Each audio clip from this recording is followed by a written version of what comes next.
चलिए भाई, सभी बच्चों को नमस्कार, राधे राधे, राम राम। कैसे हैं आप लोग? क्या हाल चाल है? चलिए, उम्मीद करते हैं आप सभी स्वस्थ होंगे, मस्त होंगे, बढ़िया होंगे।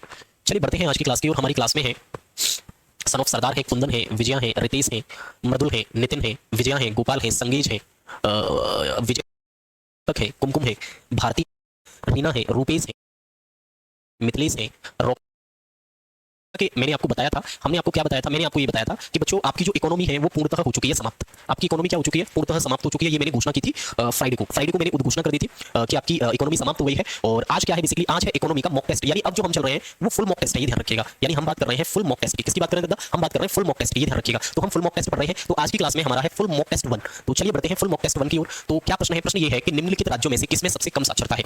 ये बताइए। क्या ऐसे प्रश्न बच्चों मैंने नहीं कराए हैं कि सबसे कम लिटरेसी रेट कहां पर है? बताइए। बहुत आसान है, चलिए मैं बता देता हूं। निम्नलिखित में से किस राज्य में सबसे कम साक्षरता है? तो वो है हमारा, देखो सबसे अधिक तो है केरल में और सबसे कम है बिहार। तो बिहार हमारा सही उत्तर है, यानी option number C is correct answer. तो इस प्रश्न का सही उत्तर है बच्चों ऑप्शन नंबर सी, ये आप ध्यान रखिएगा। चलिए, भारत में निम्नलिखित राज्यों में से किस राज्य में जन्म दर न्यूनतम है? अच्छा, बर्थ रेट कहां का लोएस्ट है? इंडिया में, ध्यान रखिएगा। तो यदि मैं, देखिए हमेशा ध्यान रखिएगा, जो स्टेट जितना ज्यादा शिक्षित होगा। अच्छा, आपने कभी ऑब्जर्व किया कि भारत में अब जैसे जैसे शिक्षित युवाओं की संख्या बढ़ रही है, वैसे वैसे अब शादी के प्रति उनका एक जो मनोभाव है वो अलग होता जा रहा है। शादी नहीं करना चाहते, पता नहीं क्या रीजन है। आज का जो युवा है, आज की जो हमारी युवा पीढ़ी है, आज की हमारी जो न्यू जनरेशन है, वो शादी वादी के चक्कर में पड़ना ही नहीं चाहती है, पता नहीं क्यों। उसका मेन रीजन है शिक्षा। और सबसे ज्यादा शिक्षित राज्य कौन सा है? केरल। तो इसीलिए केरल में सबसे कम लोएस्ट बर्थ रेट है। शादी कर भी लेते हैं तो बच्चा वही, इनको पता होता है कि भैया एक हम दो हमारा एक, है ना। प्लानिंग पूरी प्लानिंग करते हैं, उसके बाद आगे का जो कार्यक्रम है वो बढ़ाते हैं, ये ध्यान रखिएगा। चलिए, भारत में जनसंख्या वृद्धि। अच्छा, ये बताइए आखिरकार पॉपुलेशन ग्रोथ होने का मुख्य रीजन क्या है? ऑप्शन पढ़ लेते हैं कि आखिरकार पॉपुलेशन ग्रोथ क्यों होती है। मृत्यु दर में वृद्धि। देखिए, यदि डेथ रेट इंक्रीज हो जाए तो जनसंख्या वृद्धि नहीं होगी, बल्कि जनसंख्या में कमी आना हो जाएगा, गलत है। महिलाओं के अनुपात में वृद्धि। देखिए, महिलाओं की संख्या बढ़ेगी, इसका मतलब है कि पुरुषों की कम होगी, तो इससे भी ऐसा कोई इंपैक्ट नहीं पड़ेगा। महिलाओं की संख्या में वृद्धि से जनसंख्या वृद्धि का कोई लेना देना नहीं है। जन्म दर में वृद्धि, जन्म बहुत ज्यादा हो परंतु मृत्यु दर में कमी, एग्जैक्ट सही बात है। यस, ऑप्शन नंबर सी एकदम करेक्ट है, इसका सही उत्तर है ऑप्शन नंबर सी। देखो कितना आसान प्रश्न है। मैं तभी कह रहा हूं प्रश्नों को देखिए अच्छे तरीके से आप पढ़िए। जब तक प्रश्नों को अच्छे तरीके से पढ़ेंगे तब तक उत्तर निकलेगा नहीं। अगला प्रश्न, ये प्रश्न बहुत अच्छा है। अर्थशास्त्र धन का विज्ञान है, यानी जो इकोनॉमी है, who said economics is the science of wealth. आखिरकार किसने कहा था कि जो इकोनॉमी है वो साइंस ऑफ वेल्थ है, धन का विज्ञान है? हु टोल्ड, किसने कहा? आखिरकार बताइए किसने कहा? अभिषेक शुक्ला। सर मैं तो 10 बच्चे पैदा करूंगा। बढ़िया बात है, मैं तो ये कहूंगा 10 मत करना, 20-25 करना। बढ़िया है भाई, खूब करिए। और जिंदगी में और तो कुछ करना नहीं है, कुछ नहीं तो बच्चे ही पैदा कर लेना, ठीक है ना। हाँ, आप लोग और कुछ पे ध्यान नहीं देते। मतलब बच्चों ऐसे हमारे नालायक हैं कि नालायक ऐसी चीज को पकड़ लेंगे। मैं पढ़ने के लिए बोलता हूं रिवीजन करके आया करिए, रिवीजन करके आया करिए, रिवीजन नहीं करेंगे। लेकिन जैसी बात आ जाएगी बच्चे करने की, तो उसके बाद उछल के बोलते सर मैं 20 पैदा करूंगा, मैं 30 करूंगा, मैं 40 करूंगा। बढ़िया है, यही करते रहिएगा जीवन भर। चलिए, अर्थशास्त्र धन का विज्ञान है, ये किसने कहा था? ये ध्यान रखिएगा। तो अर्थशास्त्र धन का विज्ञान है, ऐसा एडम स्मिथ ने कहा था, ये ध्यान रखिएगा। एडम स्मिथ कौन है? Adam Smith is the father of economy. अच्छा, सरकार द्वारा प्रति बाधाओं को उन्मूलन को, अच्छा सरकार कुछ प्रतिबंधों को हटा देती है, कम कर देती है, यानी कुछ प्रतिबंध है, कुछ बाधाएं हैं, यदि उनको समाप्त कर देती है सरकार, यदि उनका उन्मूलन कर देती है, समाप्त कर देती है, तो इस स्थिति को क्या कहते हैं? इस स्थिति को वैश्वीकरण कहते हैं, ग्लोबलाइजेशन कहते हैं, इस स्थिति को प्राइवेटाइजेशन कहते हैं, निजीकरण कहते हैं, इस स्थिति को लिबरलाइजेशन कहते हैं, उदारीकरण कहते हैं, इस स्थिति को बायलैटरल एग्रीमेंट कहते हैं। आखिरकार इस स्थिति को क्या कहते हैं हम लोग? देखिए, प्रश्न बहुत आसान है। वैश्वीकरण का मतलब ये होता है, वैश्वीकरण का मतलब होता है विश्व के साथ व्यापार करना, है ना, ग्लोबल ट्रेड वगैरह करना, ये बेसिकली वैश्वीकरण की निशानी है। निजीकरण का मतलब है प्राइवेटाइजेशन को बढ़ावा देना। उदारीकरण एकदम सही है। उदारीकरण का मतलब सिंपल होता है कि कुछ प्रतिबंधों को हटा देना, कम कर देना, ये सब कहलाता है। ये आप ध्यान रखिएगा, है ना बच्चों। देखो, ये जो छोटी छोटी चीजें हैं ना, ये आपसे पूछी जा सकती हैं, तो इसलिए थोड़ा ध्यान रखेंगे तो बढ़िया रहेगा भाई, ठीक है कि नहीं। चलिए, कौटिल्य का अर्थशास्त्र किससे संबंधित है? अच्छा, कौटिल्य ने एक बुक लिखी है, बड़ी सुंदर सी बुक है, कौटिल्य का अर्थशास्त्र, अर्थशास्त्र ऑफ कौटिल्य। अच्छा, ये कह रहा है एग्जामिनर कि वो जो बुक लिखी है ना, वो किससे संबंधित है? वो मिलिट्री सिस्टम से संबंधित है, वो पॉलिटिकल गवर्नेंस से संबंधित है, वो सोशल सिस्टम से संबंधित है, या वो इकोनॉमिक कॉन्सेप्ट से संबंधित है? एक अच्छी चीज बताओ, ये मैंने पहली क्लास में आपको लिखाया भी है कि चाणक्य के द्वारा या कौटिल्य के द्वारा जो पुस्तक लिखी गई है, it is a book of political governance, it is a book of political science, it is a book of political hierarchy. तो ये बुक किससे संबंधित है? राजनीतिक शासन से संबंधित है, ये ध्यान रखिएगा। कौटिल्य का जो अर्थशास्त्र है वो इकोनॉमिक कॉन्सेप्ट से संबंधित नहीं है। बहुत सारे बच्चे समझ लेते हैं कॉन्सेप्ट अवधारणाएं हैं, आर्थिक होंगी, तो ध्यान रखिएगा वो बुक एक बेसिकली पॉलिटिकल साइंस की बुक है, पॉलिटिकल गवर्नेंस है उसमें। मुद्रा स्फीति के समय करों में क्या करना चाहिए? अच्छा, देश में यदि महंगाई है तो महंगाई के समय करों में वृद्धि कर देनी चाहिए, कमी कर देनी चाहिए, स्थिर कर देना चाहिए या बढ़ा देना चाहिए? अच्छा, एक और चीज बताओ, प्रश्न बहुत आसान है, लेकिन आसान उन्हीं के लिए है जिन्होंने क्लास में पढ़ा है, जिन्होंने हमारे साथ मेहनत की है लगातार, भैया उनके लिए तो है बहुत आसान। और जो मेहनत के कोर्सों दूर रहे हैं, जिनको मेहनत से कोई लेना देना नहीं है, तो भाई ऐसे बच्चे तो गलती करेंगे इस प्रश्न को। तो बताइए फटाफट क्या होगा? चलिए, during inflation what should happen to the tax rate. देखिए ध्यान रखिएगा, मुद्रा स्फीति के समय कर की दर में क्या होनी चाहिए? तो कर की दरों में कर देनी चाहिए वृद्धि। Option number A correct answer है इसका। और बहुत आसान है कॉन्सेप्ट लगाना, और मैंने आपको बताया था महंगाई के समय डिमांड बढ़ा होता है, तो महंगाई को कम करना है हमें, तो हम क्या करेंगे? महंगाई के समय डिमांड नहीं बढ़ना चाहिए, इसलिए टैक्स रेट बढ़ा देते हैं। चलिए, अच्छा आपसे कह रहा है कि महंगाई के समय सबसे ज्यादा प्रभावित कौन होता है? ये प्रश्न भी शायद हमने ये नहीं किया होगा तो ऐसा ही किया होगा, लेकिन हमने कुछ ऐसा ही प्रश्न पहले भी किया है कि, और ये सब मैंने आपको लिखाई भी है कि कौन ज्यादा प्रभावित रहता है, कौन एक्सक्लूड रहता है, कौन इंक्लूड रहता है। मैंने एक एक मतलब प्रश्न की चर्चा की है, और इतना पढ़ने के बावजूद भी यदि आप ना बता पाए तो फिर दिक्कत वाली बात है। चलिए, ऋणी रहता है, ऋणदाता रहता है, व्यापारी वर्ग है, अचल संपत्ति धारक है, तो ये ध्यान रखिएगा। इसका सही उत्तर है ऋणी, डेप्टर, क्रेडिटर। जो हमेशा ध्यान रखिएगा अधिक प्रभावित कौन होता है? जो ऋणदाता होता है, ऋण देने वाला। मतलब ऋणदाता हमेशा नुकसान में, महंगाई के समय यदि आपको कोई ऋण दे दे तो देने वाला बेवकूफ है, ये ध्यान रखिएगा। क्रेडिटर हमेशा मूर्ख रहता है यदि महंगाई के समय आपको ऋण दे रहा है तो। मुद्रास्फीति जनित मंदी, मुद्रास्फीति जनित मंदी एक स्थिति है जो क्या प्रदर्शित करती है? तो देखो, मैंने आपको बताया था मुद्रास्फीति जनित मंदी का मतलब होता है तो एक तो महंगाई होगी, महंगाई के साथ में बेरोजगारी है कहीं, ऑप्शन नंबर सी। मुद्रास्फीति और बढ़ती बेरोजगारी is a sign of stagflation. और आप बताइए, क्या मैंने आपको स्टैग इन्फ्लेशन नहीं कराया? कराया है, सब कुछ कराया, ऐसा कुछ भी नहीं है जो हमने नहीं कराया हो। अच्छा, एक सेकंड, ऑप्शन डी, बढ़ती बेरोजगारी है ना। गलती हो गई हमसे, बढ़ता रोजगार नहीं, बढ़ती बेरोजगारी। मुद्रास्फीति बढ़ेगी और बढ़ती बेरोजगारी बढ़ेगी, ये स्थिति होती है, ये ध्यान रखिएगा, ठीक है। चलिए, मुद्रास्फीति के समय किसे अधिक लाभ होता है? अच्छा, आपसे ये प्रश्न पूछ रहा है कि आखिरकार इन्फ्लेशन के समय, महंगाई के समय देश में सबसे ज्यादा लाभ किसको होता है? इन सब में से लाभ किसको होगा? क्या सरकारी सेवक को लाभ होगा? तो भैया सरकारी सेवक को तो नुकसान ही होगा, बेचारी की फिक्स सैलरी है। ऋणदाता, देने वाला तो मैंने आपको बताया ही है, देने वाला हमेशा बुरा रहता है। और निर्मित सेवक भी, कॉर्पोरेट सर्वेंट की भी सैलरी फिक्स होती है। लेकिन उद्यमी जो होगा वो हमेशा फायदे में रहेगा। क्यों? महंगाई बढ़ेगी भी, मान लो ये कोई रॉ प्रोडक्ट्स खरीदता है, यदि महंगाई बढ़ेगी तो मान लो 10 रुपए महंगाई बढ़ी, नालायक क्या करेगा? महंगाई बढ़ेगी 10 रुपए और प्रोडक्ट्स पे बढ़ा देगा, इस तरीके से किसको मुनाफा 12 रुपए बढ़ा देगा। ये महंगाई के समय इसको फायदा होता है, ये ध्यान रखिएगा। व्यापारी वर्ग हमेशा महंगाई के समय, व्यापारी किसी व्यापारी को आज तक कोई नुकसान नहीं हुआ महंगाई से। नुकसान होता है आम आदमी को, बेचारे सर्वेंट्स लोगों को, ऐसे लोगों को नुकसान होता है, बाकी सब बढ़िया है। निम्न में से किस भारतीय अर्थशास्त्री ने राष्ट्रीय आय पर अग्रणी रूप से काम किया है? अच्छा, आपसे ये प्रश्न कर रहा है कि इनमें से ऐसा कौन है जिसने नेशनल इनकम पर बहुत शानदार काम किया है? कौन है ऐसा? आखिरकार वो कौन आदमी है, कौन व्यक्ति है जिसने नेशनल इनकम पर अग्रणी काम किया है? जगदीश भगवती, कतई नहीं।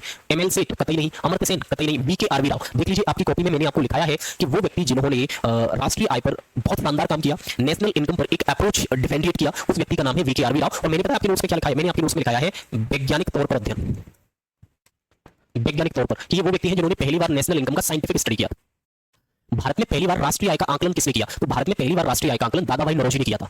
देख लीजिए, आपके नोट्स में लिखा हुआ है। मतलब ऐसा कोई प्रश्न आया हो जो आपको अब तक ये लगाओ कि हाय दैया मैं तो बर्बाद हो गई रे, हाय दैया मैं तो बर्बाद हो गया रे, ये कैसे कैसे प्रश्न है सर, बहुत टफ प्रश्न है, बताइए। या ऐसा लग रहा हो आपको कि सर आउट ऑफ सिलेबस है? ऐसा भी नहीं है, मतलब फुल लेंथ मॉक टेस्ट है। इवन देन आपको लग रहा होगा कि हाँ यार सर मजा आ रहा है प्रश्नों को करने में। ऐसा नहीं लग रहा है कि बहुत ज्यादा, ये लग रहा हो कि बहुत ज्यादा हरेसमेंट हो रहा है, ठीक है, ये ध्यान रखिएगा।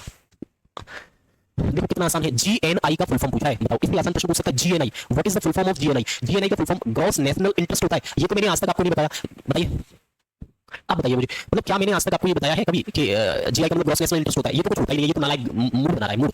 ग्रॉस नेट इनकम, अच्छा ये बताओ, ग्रॉस और नेट क्या एक साथ वर्ड आ सकते हैं? ग्रॉस अलग होता है, नेट अलग होता है, तो देखो ये भी गलत है, दो तो कट गए। ग्रॉस नेट टैक्स, आप बताइए मैंने कहां बताया आपको ग्रॉस और नेट एक साथ है? और टैक्स कभी नहीं होता। ग्रॉस टैक्स हो सकता है या नेट टैक्स हो सकता है? Gross national income, option number B is correct answer. देखो कितना आसान है।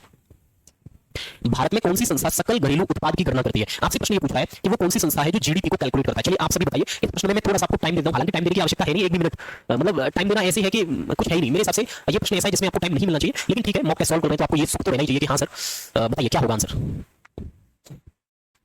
Reserve bank of India, NITI Aayog, state bank of India, या सीएसओ, या सेंट्रल स्टैटिक इंस्टीट्यूशन? फटाफट बताइए इसका सही उत्तर क्या होगा। भाई साहब गलत बता दिया, आज आप लोगों ने गलत बता दिया तो खटिया खड़ी और बिस्तर गोल हो जाएगा आपका। अब आप ये कहेंगे कि सर ये बताइए आप हम तक कैसे पहुंचेंगे? जहां न पहुंचे कोई वहां पहुंचे गुरु, ये ध्यान रखिएगा। गुरु जी कहीं भी पहुंच सकते हैं, हाँ आपके पास ही पहुंच जाऊंगा, ये ध्यान रखिएगा। चलिए इसका सही उत्तर क्या है? तो मैंने आपको बताया था दो चीजें, या तो सीएसआई कह लो या सीएसओ कह लो। हालांकि सीएसओ को कहो तो बहुत ज्यादा बढ़िया, सेंट्रल स्टैटिक्स ऑर्गेनाइजेशन या सेंट्रल स्टैटिक्स इंस्टीट्यूशन, एक ही बात है। मेरे हिसाब से थोड़ा सा मिस्टेक हुई है, option number D is correct answer. और हालांकि हमारे सब बच्चे सही है, मतलब ऐसा कोई नहीं है, एक आध को छोड़ने के एक आध को मिलेगा भाई, मैं नहीं कह सकता है ना। एक आध बच्चे तो एंड की क्लास में मिलते ही है, एक आध गलत हो जाता है, तो इससे कोई फर्क नहीं पड़ता है, किसी का कोई गलत किसी का कोई गलत। चलिए इनमें से कौन सा बैंक है जो कि लघु उद्योगों की सहायता के लिए, अच्छा ये बताइए कौन सा बैंक है कि जो लघु उद्योग, स्मॉल इंडस्ट्रीज, यदि आप में से कोई भी कॉमन सेंस लगाएगा ना इस प्रश्न को तुरंत निकाल देगा। चलिए फटाफट आप लोग उत्तर लगाइए, हम थोड़ा सा पानी पी लेते हैं, वो हम जल ग्रहण कर रहे हैं।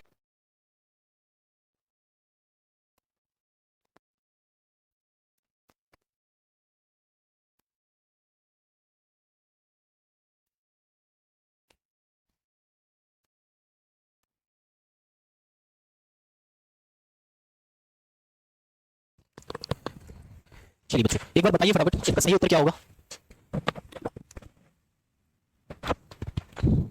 देखियो पता है दिक्कत कहां हो रही है? दिक्कत ये हो रही है कि आप में से मोस्टली बच्चे नाबार्ड लगा रहे हैं। कुछ अच्छे बच्चे हैं जैसे हरिओम प्रजापति हैं जो बता रहे हैं सिडबी है इसका सही आंसर।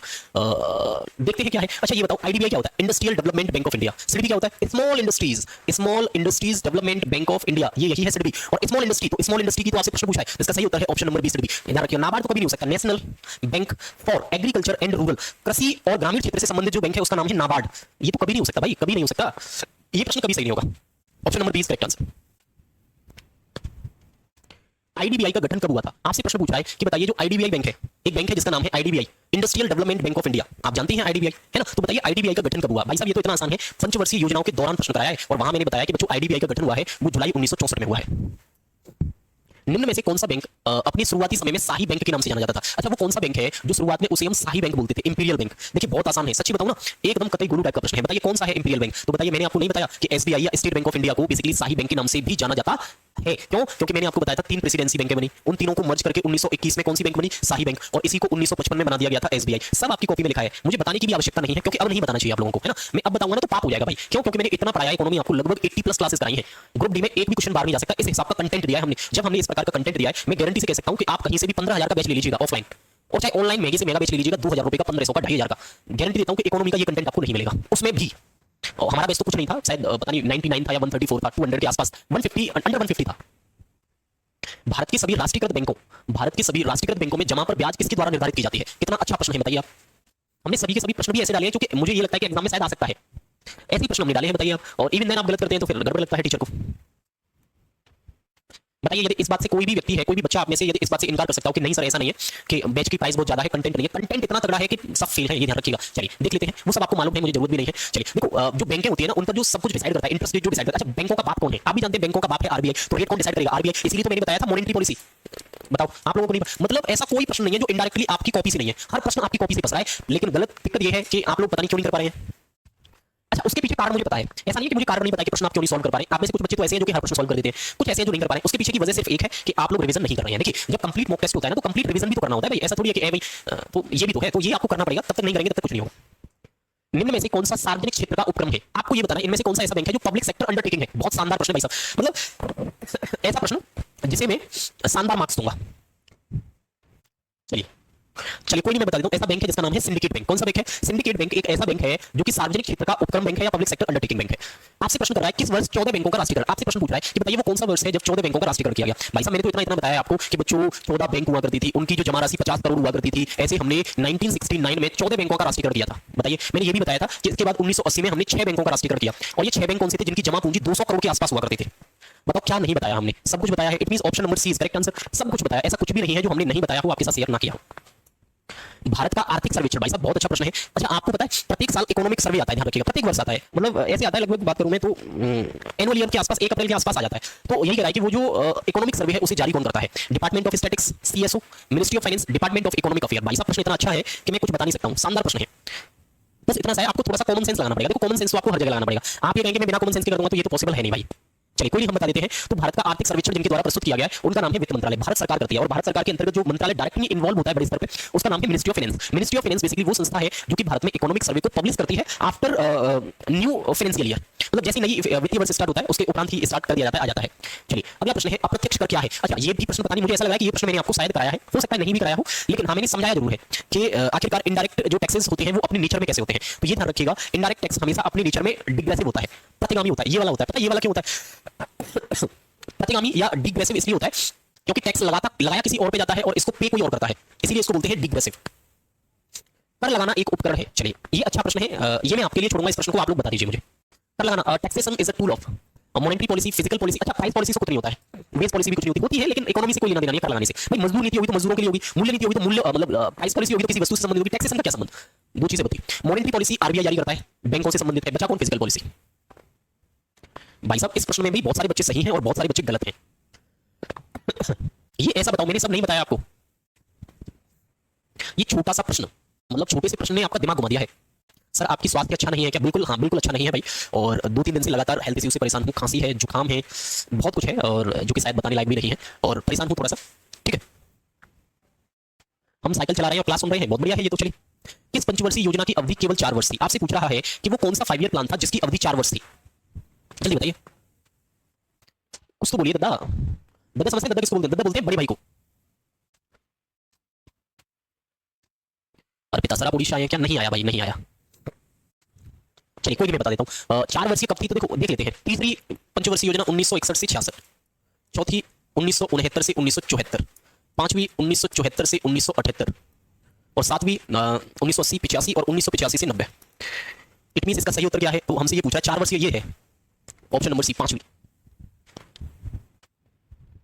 देखिए बच्चे एक से एक निंजा टेक्निक है। सर बियर पेल के पीजिए, मतलब शब्द भी नालायक ऐसे यूज करते हैं कि टीचर को पढ़ते हुए शर्म आती है।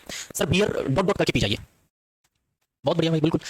चलिए अब डॉक्टर्स की तो जरूरत है नहीं, अब सब जगह हम एक काम करते हैं, आगरा में, मथुरा में, इधर यूपी में हर जगह एक वो लगवा देते हैं कि भैया अ, जब भी बुखार आ जाए, दिक्कत हो, बीमार हो, परेशान हो, तो बियर पीजिए, बियर से सब कुछ सही होता है। कहां से बात करते हो? निम्न में से कौन सी पंचवर्षीय योजना महला नोबिस मॉडल? अरे दूसरी, सिंपल, दूसरी पंचवर्षीय योजना ऐसी है जो कि महला नोबिस मॉडल पर आधारित है, ये ध्यान रखिएगा। तो इट मींस इसका सही उत्तर है second 5 year plan is correct answer. तो भैया मैं चुनूंगा किसको? मैं चुनूंगा दूसरी पंचवर्षीय योजना को, ऑप्शन नंबर बी। द्वितीय पंचवर्षीय योजना वही प्रश्न है, बस अलग तरीके से है, बस थोड़ा इंटरेस्ट बदल गया है प्रश्न का और तरीका बदल गया, प्रश्न वही है, तो ऐसा कुछ है नहीं। बाकी ये कुछ होता नहीं है, सिंगल डेवलपमेंट मॉडल, वकील एंड ये नाम है ना, लाइक ये दो होते हैं, ये पहली का, ये दूसरी का। 10वीं पंचवर्षीय योजना का उद्देश्य क्या नहीं था? इनमें से कोई ऐसा ऑब्जेक्ट है जो कि 10th 5 ईयर प्लान का नहीं है, ठीक है? और तो वो है, ये भी था, ये भी था, ये भी था, ये नहीं था। आयात में कमी करना मैंने 10वीं पंचवर्षीय योजना में कहीं नहीं लिखाया है। बताइए, यदि आपको लगता हो कि मैंने आपको कहीं बताया है तो आप मुझे बता दीजिए। कहीं नहीं बताया मैंने, किसी भी जगह नहीं बताया है, ठीक है? टोटल मिला के ये है कि एक क्वेश्चन और भी बचा है, मुझे लग रहा है हमें वो भी कर लेना चाहिए। अंतिम प्रश्न है और प्रश्न ये है कि सामाजिक वानिकी योजना सोशल फॉरेस्ट्री स्कीम है वो किसके द्वारा लॉन्च की गई थी? भाई साहब ऐसा प्रश्न है, सच्ची बता रहा हूं कि मैं आपको बता नहीं सकता। इस प्रकार का शानदार और उच्च दर्जे का प्रश्न है कि आखिरकार सोशल फॉरेस्ट्री स्कीम है वो किसने लॉन्च की थी, ये ध्यान रखिएगा। तो सोशल फॉरेस्ट्री स्कीम है वो किस पंचवर्षीय योजना में लॉन्च की गई थी? दूसरी में नहीं, छठवीं में नहीं, आठवीं में नहीं, पांचवीं में की गई है। और इस प्रश्न को चाहे तो आप नोट कर सकते हैं कि social forestry scheme came through 5th 5 year plan, ये ध्यान रखिएगा।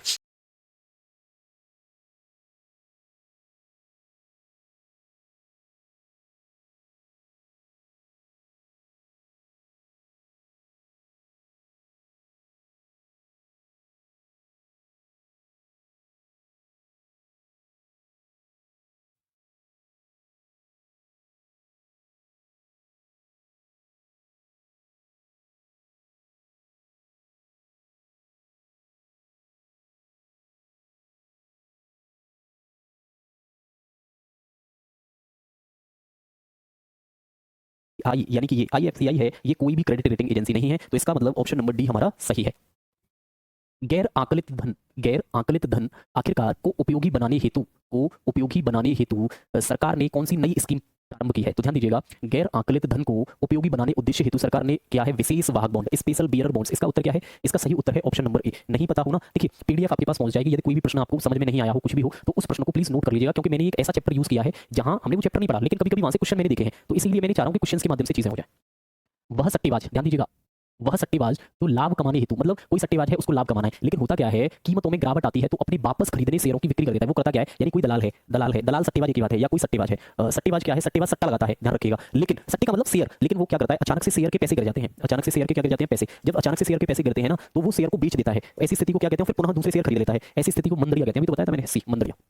पूंजी बाजार को कौन विनियमित करता है? देखिए, ये मैंने प्रश्न का उत्तर कल भी बताया था, परसों भी बताया था, बस यहाँ पे पूंजी बाजार है। देखिए, पूंजी बाजार का मतलब शेयर मार्केट भी होता है, ये ध्यान रखिएगा। पूंजी बाजार कह लो, शेयर बाजार कह लो, आप शेयर मार्केट कह लो। और आप जानते ही हैं कि शेयर मार्केट को कौन कंट्रोल करता है? तो शेयर मार्केट को कंट्रोल करने का काम क्या एनएसई करती है, आरबीआई करती है, सेबी करती है, या आईआरडीए करती है? तो ध्यान रखिएगा, इसे रेगुलेट करने का काम सेबी करती है, securities exchange board of India, है ना। एक अल्पकालीन सरकारी प्रतिभूति पत्र, यानी एक शॉर्ट टर्म, प्लीज लिख लीजिएगा, एक शॉर्ट टर्म जो गवर्नमेंट सिक्योरिटी होती है उसे हम क्या कहते हैं? उसे हम ट्रेजरी बिल कहते हैं, ध्यान रखिएगा। तो आप इस डेफिनेशन को चाहे तो लिख भी लीजिएगा कॉपी में, a short term government securities is known as treasury bill. Share बाजार के संदर्भ में आईपीओ का फुल फॉर्म क्या है? इमीडिएट पेमेंट ऑर्डर ना, पेमेंट से कोई मतलब नहीं है। इंटरनल पॉलिसी ऑब्लिगेशन ना, initial public offering, option number C. देखिए, शेयर मार्केट में एक वर्ड यूज किया जाता है जिसका नाम है आईपीओ, और आईपीओ का जो फुल फॉर्म होता है वहां पे, वो आईपीओ का फुल फॉर्म होता है इनिशियल पब्लिक ऑफरिंग। नई पूंजी निर्गम को किस बाजार में रखा जाता है? अच्छा, आपसे कह रहा है in which market are new capital issues placed, यानी कि वो कौन सा बाजार है जिसमें नई पूंजी निर्गम को रखा जाता है? न्यू कैपिटल इश्यूज को, जो नई कैपिटल इश्यूज हैं उन्हें कहाँ रखा जाता है? उन्हें प्राथमिक बाजार में रखा जाता है, ये ध्यान रखिएगा। इट इज कहाँ रखा जाता है? तो उन्हें प्राथमिक बाजार में रखा जाता है। अच्छा, निफ्टी किससे संबंधित है? निफ्टी, देखिए निफ्टी इज रिलेटेड टू, इनमें से एक सूचकांक है जिससे संबंधित है, तो निफ्टी जिस सूचकांक से संबंधित है उसका नाम है नेशनल स्टॉक एक्सचेंज सूचकांक। नेशनल स्टॉक एक्सचेंज सूचकांक न इससे है, न इससे है, न इससे है। अगला प्रश्न, सेबी की स्थापना कब की गई? देखिए, मैंने आपको सेबी पढ़ाया है, लेकिन यहाँ पे ना मुझे तो सब गलत लग रहा है। देखो, सच बताऊं तो सेबी की जो स्थापना की गई है ना, वो की गई है 1988 में। लेकिन सेबी को इंडिपेंडेंट कब मिली है, मतलब सेबी को स्वतंत्र निकाय कब बनाया गया? तो सेबी को स्वतंत्र निकाय बनाया गया है 1992 में। तो मेरे हिसाब से तो ये चार ऑप्शन गलत है भाई, ये भी, ये भी, ये भी, लेकिन फिर भी आपको लगाना हो तो 1992 सही है, हालांकि इस जगह होना चाहिए 1988। NSDAQ, अच्छा नेस्डेक, नेस्डेक क्या है? नेस्डेक बेसिकली एक संगठन है। तो नेस्डेक में दर्ज होने वाली पहली भारतीय कंपनी कौन है? तो नेस्डेक में दर्ज होने वाली पहली कंपनी बनी थी इन्फोसिस। कौन बनी थी? इन्फोसिस। कब बनी थी? 1999 में। इन्फोसिस वो कंपनी है जो कि नेस्डेक का पार्ट बनी थी। कब बनी थी? 1999 में बनी थी, ध्यान रखिएगा। तरलता अधिमान, लिक्विडिटी प्रेफरेंसेस का अर्थ क्या होता है? आपसे क्वेश्चन क्या कह रहा है? तरलता अधिमान, कौन सा अधिमान? तरलता। लिक्विडिटी प्रेफरेंसेस का मतलब क्या होता है? देखिए, लिक्विडिटी प्रेफरेंसेस को बोलते हैं बॉन्ड तथा शेयरों को ना। देखो, तरलता बोलते हैं जो जल्दी से भुनाई जा सके, लिक्विड में हो, एकदम आपके यूज में आ जाए। तो सबसे ज्यादा यूज में तो नकदी के रूप में कैसा आता है? ऑप्शन नंबर बी ध्यान रखिएगा, तो नकदी के रूप में जितना भी परिसंपत्ति होता है, पैसा होता है, एसेट्स होता है, वो सब तरलता अधिमान कहलाता है, लिक्विडिटी प्रेफरेंसेस कहलाता है। इस पंचवर्षीय योजना का उद्देश्य तेज, अधिक समावेशी और स्थायी विकास करना था। तो ध्यान रखिएगा, ये है बेसिकली इसका उत्तर है 10वीं ना, 7वीं ना, 11वीं ना, 12वीं। ध्यान रखिएगा 12वीं पंचवर्षीय योजना ऐसी पंचवर्षीय योजना थी जिसका उद्देश्य अधिक समावेशी और स्थायी विकास करना था। अगला, कृषि मंत्रालय ने एपीएमसी अधिनियम 2017 का अनावरण किया। ठीक है, इसमें प्रत्येक राज्य और संघ शासित प्रदेश को किस रूप में परिभाषित किया गया है? एकीकृत बाजार सिस्टम या मल्टीपल सिंगल डाइवर्स? इसका सही उत्तर है एकल, सिंगल यूनिफाइड मार्केट। इनमें से किसने 1944 में, अच्छा ये ध्यान रखिएगा, देखो हमारे यहाँ पर जो पंचवर्षीय योजना आई है ना, वो आई है 1951 में, लेकिन 1951 से पहले भी ध्यान रखिएगा 1944 में एक योजना आई थी जिसका नाम है गांधी योजना। तो आपसे यही पूछ रहा है, जो गांधी योजना आई थी, वो गांधी योजना किसने तैयार की थी? तो गांधी योजना डीडी धरने ना, जेपी नारायण ना, एमएन रॉय ना, एसएन अग्रवाल। इसका सही उत्तर क्या है? इसका सही उत्तर है एसएन अग्रवाल। तो ये ध्यान रखिएगा, आप किसी से भी क्वेश्चन करेंगे ना, ये प्रश्न ऐसा है जो मुझे नहीं लगता इस प्रश्न का उत्तर कोई भी आप दे पाएगा। ध्यान रखिएगा, इस प्रश्न का उत्तर हर कोई व्यक्ति नहीं दे सकता है, हर बच्चे है ना, तो ये क्वेश्चन आपसे कभी भी पूछा जाए तो आप बता दीजिएगा कि सर वो है एसएन अग्रवाल। हरित क्रांति को किस पंचवर्षीय योजना में प्रस्तुत किया गया? अच्छा, हरित क्रांति की मैं बात करूं, यानी कि जो ग्रीन रिवॉल्यूशन है उसको कब इंट्रोड्यूस किया गया? तो ग्रीन रिवॉल्यूशन को 1961 से लेकर 66 तक, ये था वो टर्म इस दौरान है ना, ग्रीन रिवॉल्यूशन 1961 से 66 के दौरान। तो ये कौन सी है? तीसरी। इनमें से कौन आबादी में, ध्यान दीजिएगा, इनमें से कौन पठारी चरण का, अच्छा प्लेटिव रीजंस किसको बोलते हैं? आखिरकार प्लेटिव स्टेज क्या होती है? देखिए प्लेटिव स्टेज का मतलब होता है जब बर्थ रेट और डेथ रेट समान हो, यानी बर्थ रेट और डेथ रेट जहां समान होता है उस रेट को, ध्यान दीजिएगा, जहां बर्थ रेट और डेथ रेट दोनों इक्वल, यानी बर्थ रेट भी इक्वल, डेथ रेट भी इक्वल होगा, उस रेट को हम कहते हैं प्लेटिव रेट। इसका मतलब कहां है? जब मृत्यु दर जन्म दर से जहां तो ज्यादा है, जब जन्म दर मृत्यु दर यहां भी ज्यादा है, जब जन्म दर मृत्यु दर के समान न हो, ये भी गलत है, जब जन्म दर मृत्यु दर के समान हो। ऑप्शन नंबर ए ध्यान रखिएगा। तो इसका सही उत्तर कौन सा है? इसका सही उत्तर है ऑप्शन नंबर ए। मैंने अभी तो बताया कि दोनों सेम होंगे। अगला है, किस पंचवर्षीय योजना का उद्देश्य सिर्फ समावेशी विकास करना था? तो ध्यान रखिएगा, समावेशी विकास करना जिस पंचवर्षीय योजना का उद्देश्य था, यह है उस पंचवर्षीय योजना का नाम है 11वीं पंचवर्षीय योजना। ये ध्यान रखिए, 11वीं पंचवर्षीय योजना एक ऐसी योजना है जिसका उद्देश्य क्या है? समावेशी विकास करना, यानी कि इंक्लूसिव ग्रोथ करना उसका टारगेट है। अगला प्रश्न, इस पंचवर्षीय योजना की अवधि केवल 4 वर्ष थी। आपसे पूछ रहा है कि बताइए वो कौन सी पंचवर्षीय योजना थी जिसकी अवधि केवल 4 वर्ष थी? क्या तीसरी थी? तो देखो तीसरी की अवधि है 1961 से 66, चौथी की अवधि है 1969 से 74, चौथी पांचवी की है 1974 से 1978, और सातवीं 1978, और सातवीं की है 1985 से 1990, है ना? ये है, तो कहाँ है 4? ये है 4, ऑप्शन नंबर सी, पांचवा सही। अगला है, निम्न में से कौन सी पंचवर्षीय योजना महला नोविस मॉडल, अच्छा कोई ऐसी पंचवर्षीय योजना है जो महला नोविस मॉडल पर आधारित थी? ये देखो मैंने पहले भी बताया है आप लोगों को कि महला नोविस मॉडल पर कौन सी पंचवर्षीय योजना आधारित थी? पहली थी, दूसरी थी, तीसरी थी, चौथी थी, पांचवी थी। तो महला नोविस मॉडल पर आधारित जो पंचवर्षीय योजना थी उसका नाम है तीसरी पंचवर्षीय, सॉरी उसका नाम है दूसरी पंचवर्षीय योजना। तो सेकंड 5 ईयर प्लान था, वो एक ऐसा प्लान है जो कि बेस्ड ऑन महला नोविस मॉडल। कौन सा मॉडल भैया? महला नोविस मॉडल। अगला प्रश्न, द्वितीय पंचवर्षीय योजना आधारित है, मतलब देखिए अगेन अभी तो बताया मैंने, द्वितीय second 5 year plan is related to या based on Mahalanobis model. कौन सा मॉडल है? महला नोबिस, यानी कि जो द्वितीय पंचवर्षीय योजना है वो महला नोबिस मॉडल पर आधारित है। निम्नलिखित में से कौन 10वीं पंचवर्षीय योजना का मूल उद्देश्य नहीं है? अच्छा, इनमें से कोई एक ऐसा है जो 10वीं पंचवर्षीय योजना का उद्देश्य नहीं है, मतलब बाकी सभी 10वीं पंचवर्षीय योजना के उद्देश्य हैं लेकिन कोई एक नहीं है ना, कोई एक नहीं है। कौन सा नहीं है? तो देखो गरीबी कम करना, गरीबी कम करना ये उद्देश्य है। 2012 तक सभी गांवों को पीने का जल उपलब्ध कराना ये भी है। शिशु मृत्यु दर को कम करना ये भी है। क्या नहीं है? आयात में कमी करना। आप देख लीजिए अपनी कॉपी खोल के, क्या मैंने कहीं भी ये प्रश्न या मैंने कहीं भी ये नहीं कराया होगा 10वीं पंचवर्षीय योजना में कि बेसिकली आयात कम करना। तो इसका जो सही उत्तर है वो है ऑप्शन नंबर डी, क्योंकि हमसे नहीं पूछा है और नहीं है हमारा डी। सामाजिक वानिकी योजना एक स्कीम है जिसका नाम है सोशल फॉरेस्ट्री स्कीम। बड़ा अच्छा प्रश्न है भाई, सच्ची में बहुत शानदार प्रश्न है। तो आपसे प्रश्न कर रहा है कि बताइए the social forestry scheme was launched, आखिरकार सामाजिक वानिकी योजना कब शुरू की गई थी, किस समय शुरू की गई? मतलब second 5 year plan, 6th 5 year plan, 5th 5 year plan या 8th 5 ईयर प्लान? तो इसका सही उत्तर क्या है? इसका सही उत्तर है 5वीं। चलिए अगला प्रश्न आप सॉल्व करिए, मैं आपको थोड़ा सा टाइम देता हूं, फटाफट इस प्रश्न को सॉल्व करिए। मैं 1 सेकंड में आया, जल्दी फटाफट प्रश्न को सॉल्व करिए भाई।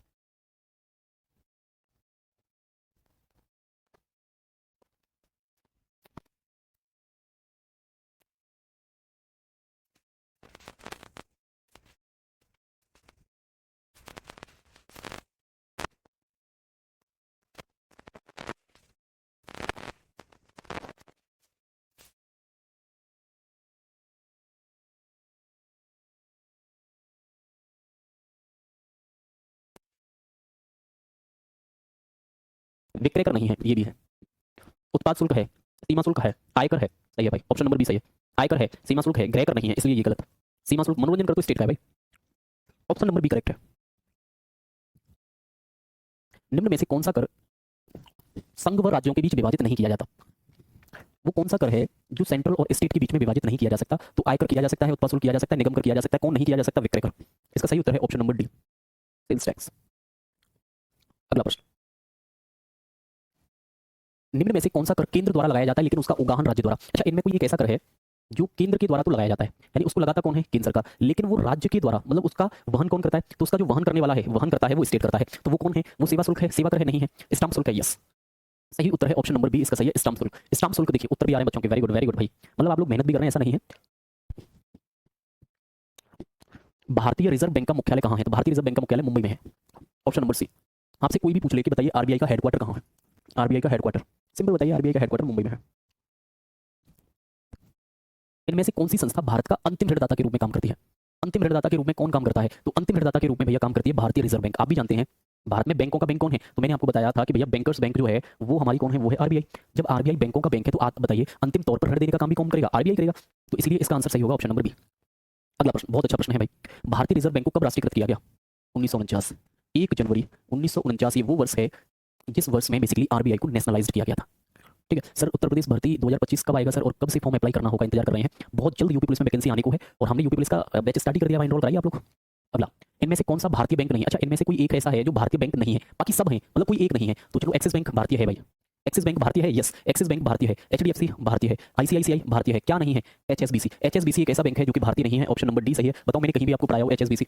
मैंने कहीं नहीं पढ़ाया।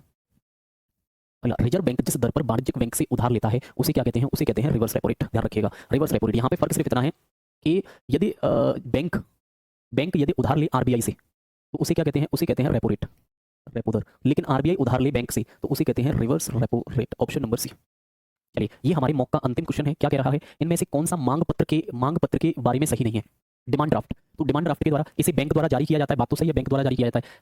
ठीक है, यह एक परिक्रम पत्र है, it is a negotiable instrument, यह सही है। यह बैंकर चेक है, देखो एक चेक ही होता है, निधि की कमी के कारण इसे नकारा जा सकता है, नहीं नकारा जा सकता। यदि आपके पास डिमांड ड्राफ्ट है तो आप कोई नहीं, डिमांड ड्राफ्ट है तो भी पैसे देने पड़ेंगे, नकारा नहीं जा सकता है। तो ये एक चेक की तरह काम करता है, तो चेक जैसे बैंक में काम करता है वैसे ये भी करता है। That's why option number C गलत है, बाकी सब सही है। तो बच्चों ये तो थे हमारे आज के मॉक टेस्ट के प्रश्न। तो टोटल मिला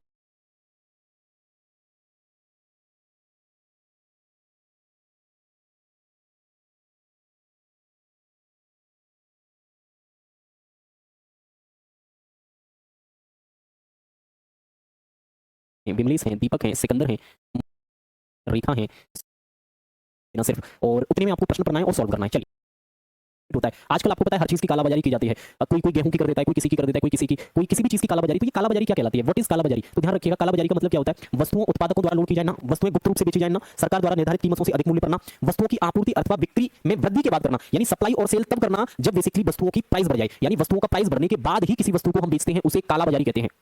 वो कोई भी चीज हो सकती है। तो ऑप्शन नंबर डी है, कालाबाजारी का मतलब होता है कि हम वस्तुओं को जब बेचें जब उनका प्राइस बहुत ज्यादा हो जाए, उसे हम कालाबाजारी कहते हैं।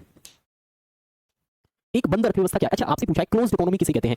यानी कि क्लोज्ड इकोनॉमी, यूएन का ना समुद्र तट नहीं होना, जिनके पास अंतरराष्ट्रीय परिवहन का साधन ना। बंद अर्थव्यवस्था का मतलब होता है दूसरे देशों के साथ कोई व्यापार नहीं, यानी ऐसी अर्थव्यवस्थाएं जो किसी अन्य देश के साथ व्यापार नहीं करती हैं, उन्हें हम बंद अर्थव्यवस्था कहते हैं। अगला, निम्नलिखित में से कौन सा तृतीय क्षेत्र का हिस्सा नहीं है? शानदार प्रश्न है। इनमें से कौन तृतीय क्षेत्र का हिस्सा है? अच्छा, कौन टर्सरी सेक्टर का पार्ट है? फसलों की खेती, तो क्रॉप वगैरह जितनी भी फसलें होती हैं वो आपको पता है प्राइमरी सेक्टर्स में पहुंच जाती हैं। सूती वस्त्र सेकेंडरी सेक्टर, पशुपालन प्राइमरी सेक्टर, ऊर्जा और परिवहन ट्रांसपोर्ट क्या है? सेवा है, तो ये हो जाएगा टर्सरी सेक्टर में। अगला प्रश्न, तेजी से बढ़ने वाली, अगला प्रश्न है, बड़ा सुंदर सा प्रश्न है और फटाफट बताते चलिएगा मुझे, जल्दी जल्दी प्रश्न को पढ़िए और तुरंत बताइए क्या है। तेजी से बढ़ने वाली मुद्रास्फीति को, अच्छा जो महंगाई बहुत तेजी से बढ़ती है उसे क्या कहते हैं? Mild inflation, running inflation, hyper inflation या स्लोली इन्फ्लेशन ना। जो महंगाई बहुत तेजी के साथ बढ़ती है ऐसी इन्फ्लेशन को हम कहते हैं हाइपर इन्फ्लेशन या अति मुद्रास्फीति, जो कि अर्थव्यवस्था को डिस्ट्रॉय कर देती है।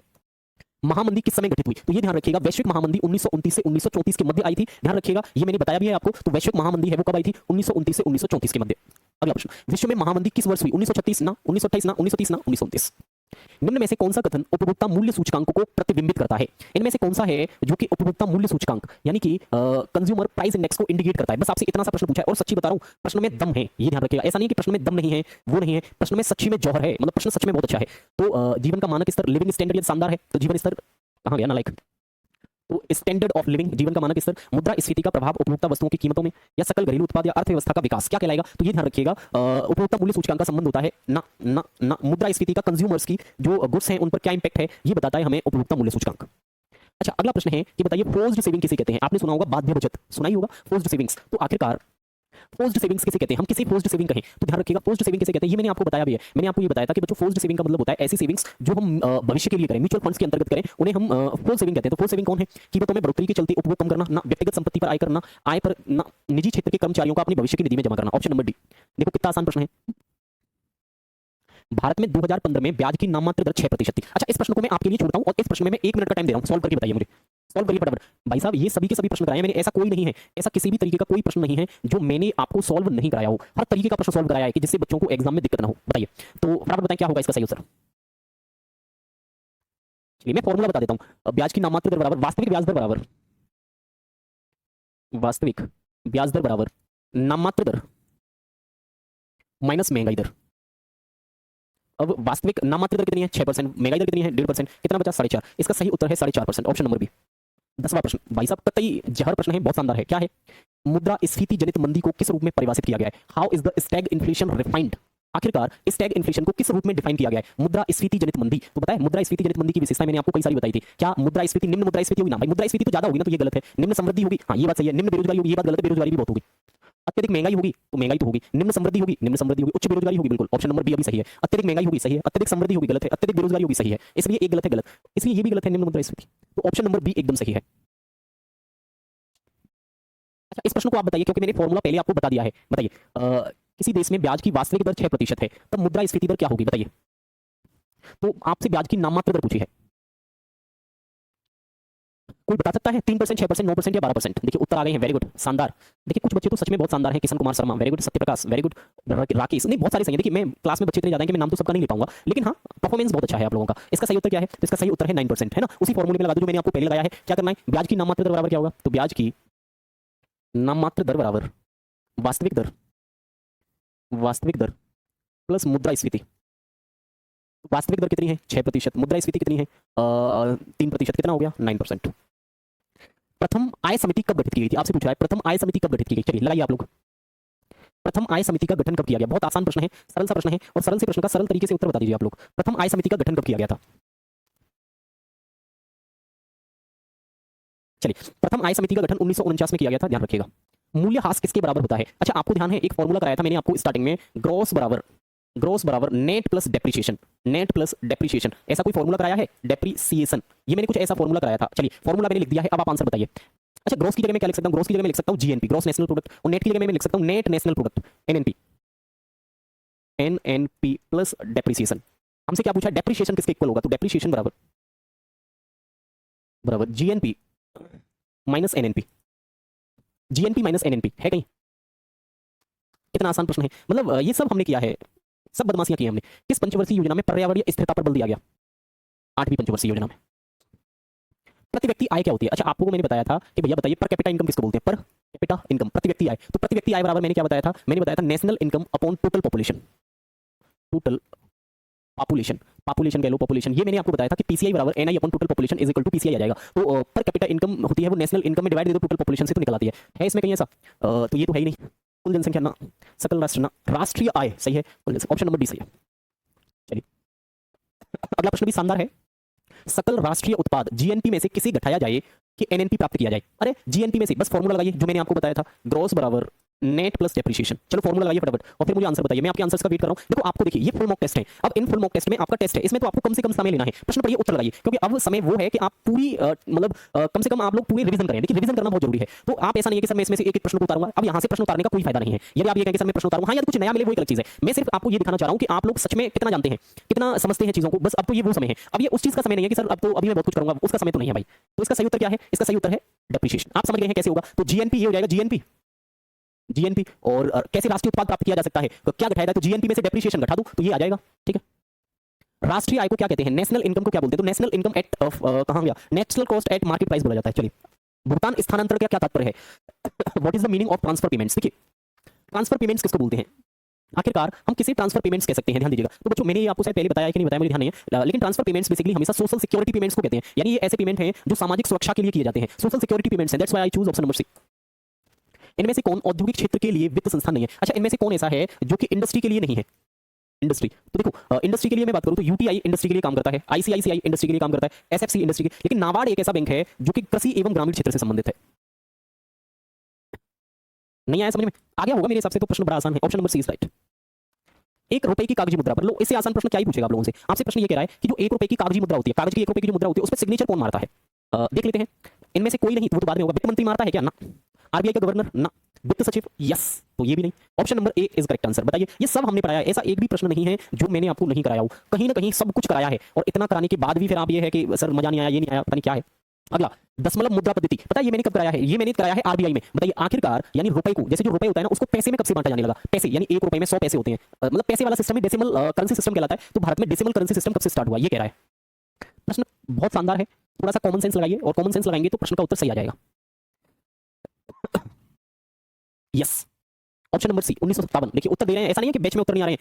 देखो बैच में बच्चे हर तरीके के हैं, शानदार भी हैं एक से एक। और ठीक है, बैंक दर एक ऐसी ब्याज दर है, bank rate is the rate of interest at which, bank दर एक ऐसी ब्याज दर है। अच्छा बैंक रेट किसको बोलते हैं? मैंने आपको बताया बैंक रेट क्या उसको बोलते हैं जनता बैंकों से उधार ले। अरे जनता बैंकों से उधार लेगी उसको बैंक रेट काय को बोलेंगे? जनता रिजर्व बैंक से उधार ले। क्या जनता रिजर्व बैंक से उधार ले सकती है? नहीं, वाणिज्य बैंक रिजर्व बैंक से उधार लें उसे हम क्या कहते हैं? Bank rate. देख लीजिए, कॉपी खोल लीजिए, मैंने आपको कराई है मॉनेटरी पॉलिसी। सर पीवाईक्यू की बुक लें या नहीं लें? आप चाहें तो ग्रुप डी के जितने भी एग्जाम्स हुए हैं उनकी रोहिला जी एक बुक ले सकते हैं। हाँ आप लोग चाहें, मैं सभी बच्चों से कह रहा हूं, हमारी क्लास में जितने भी बच्चे हैं, अब समय आ चुका है प्रैक्टिस करने का, ध्यान रखिएगा। तो आप चाहें तो कोई भी मार्केट में से एक बढ़िया सा ऑथेंटिक मॉक टेस्ट ले लीजिए कंप्लीट का। अब ऐसे नहीं इकोनॉमी जो कि कंप्लीट हो, जिसमें मैथ भी हो, क्योंकि आपका सिलेबस मुझे लग रहा है सब हो गया होगा। जैसे मेरा इकोनॉमी हो गया होगा, हिस्ट्री हो गया होगा, पॉलिटी भी हो गया होगा, ज्योग्राफी भी हो गया होगा, कुछ नहीं बचा होगा। मैथ शायद हो सकता है चल रहा होगा या खत्म हो गया होगा। अब टाइम आ चुका है कंप्लीट मॉक का। तो आप एक ऐसा मॉक लीजिए, कम से कम ऐसी बुक लीजिए या ऐसे मॉक लीजिए कम से कम आपको जहां से 50 मॉक मिल जाए। यदि आपको सिलेक्शन लेना है ना, 50 मॉक की कोई एक अच्छी सी बुक ले लीजिए और वहां से मॉक टेस्ट लगाइए खूब। दुर्लभ करेंसी, देखिए इससे अच्छा प्रश्न कहां हो सकता है? हार्ड करेंसी किसे कहते हैं? भाई साहब इतना शानदार प्रश्न है कि मैं क्या ही बताऊं आपको। What is the meaning of hard currency? अच्छा करेंसी दो होती है, soft currency and hard currency. आपसे सॉफ्ट करेंसी नहीं पूछ रहा, आपसे पूछा है हार्ड करेंसी। देखिए सॉफ्ट करेंसी बोलते हैं ऐसी करेंसी जिसकी पहुंच जनता तक हो, सॉफ्ट करेंसी है। ऐसी करेंसी जिसकी पहुंच जनता तक टफ हो, उसको हार्ड करेंसी। भारत, अच्छा आपसे पूछ रहा है रिजर्व बैंक का वित्तीय वर्ष। आपसे भारत का वित्तीय वर्ष नहीं पूछा है, ध्यान रखिएगा कि भारत सरकार का वित्तीय वर्ष क्या है ना, आपसे आरबीआई का पूछा है। बताइए कोई बता सकता है आप में से आरबीआई का आखिरकार फाइनेंशियल ईयर क्या है? What is the financial year of RBI? कोई भी बच्चा बता सकता है। आप में से सब बच्चों के लिए छूट है कि आप लोग मुझे जरूर बताएं कि आखिरकार आरबीआई का फाइनेंशियल ईयर कब से कब तक होता है। तो ये ध्यान रखिएगा, आरबीआई का फाइनेंशियल ईयर होता है ऑप्शन नंबर बी, जुलाई से जून तक। ये मैंने सब बताया यार, ऐसा नहीं है 1 जून से 30 जुलाई तक होता है। पता नहीं आप लोगों को क्यों नहीं मालूम है। देखो बहुत सारे तो ए लगा रहे हैं। अरे नालायको, ये भारत का वित्तीय वर्ष है, भारतीय वित्तीय वर्ष, भारत का सरकार का जो वित्तीय वर्ष है वो है 1 अप्रैल से 31 मार्च। इसको मत लगाइए ना भाई, ये मैंने नहीं पूछा, मैंने आरबीआई पूछा। क्या पूछा हमने? आरबीआई। एक अनुसूचित बैंक को किस अनुसूची में, अच्छा कॉमन सेंस लगाइए बस। अच्छा जितने भी शेड्यूल्स बैंक होते हैं उन्हें किस अनुसूची में शामिल किया जाता है? अब ये तो क्लियर है कि संविधान की अनुसूची में तो शामिल नहीं किया जाएगा। संविधान से क्या मतलब है? तो यहाँ पे कई चीजें मुझे दिखाई दे रही हैं, जहाँ पे है सर घर से प्रेशर है कि अब की बार सिलेक्शन होना चाहिए। अब की बार सिलेक्शन होगा, निश्चिंत रहिए। आप लोग एग्जाम देके आएंगे ना, फूले नहीं समझेंगे आप, क्योंकि आपको इतना धाकर कंटेंट दिया गया है। कंटेंट में कमी नहीं है, हाँ कमी इस चीज में हो सकती है कि आप कितना बार बार पढ़ रहे हैं, रिवीजन कर रहे हैं, मॉक टेस्ट लगा रहे हैं। देखो अब पूरा खेल मॉक टेस्ट का बचाइए, ध्यान रखिएगा आपकी नैया पार हो जाएगी यदि आप मॉक टेस्ट लगाएं। इतना शानदार कंटेंट मिल गया आपको 100-150 रुपए में। 100 रुपए में क्या ही मिलता है आजकल भाई? 100 रुपए में तो व्यक्ति सिगरेट पी के फूंक देता है। आप बताइए। चलिए तो ना ना, भारतीय रिजर्व बैंक की अधिनियम द्वितीय अनुसूची, ये वो अनुसूची है जिसमें शेड्यूल्स बैंक को शामिल किया गया है। 2016-17 के बजट के अनुसार भारत सरकार का बड़ा धन का स्रोत क्या है? अच्छा भारत सरकार में की बात करूं तो भारत सरकार की इनकम का सबसे बड़ा स्रोत है उधारी व अन्य देयताएं। ये बजट 2016-17 के अनुसार है, ठीक है। चलिए हाँ ये अच्छा प्रश्न है। किस वायसराय के काल में बजट की व्यवस्था लाई गई थी? बताइए वो कौन सा वायसराय था जिसके समय भारत में बजट की व्यवस्था आई थी? बताइए। ये शायद मैंने बजट के दौरान आपको पढ़ाया होगा, नहीं पढ़ाया होगा तो लिख लेना। बताइए।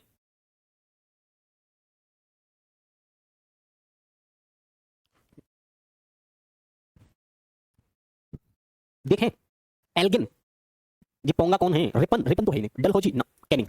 कैनिंग ये वो वायसराय है जिसके समय पर, लॉर्ड कैनिंग के समय पर भारत में बजट की व्यवस्था लाई गई थी। और मैंने ये सब बजट बताया है कि भारत में पहला बजट 1860 में आया था। उस समय लॉर्ड कैनिंग भारत का वायसराय था।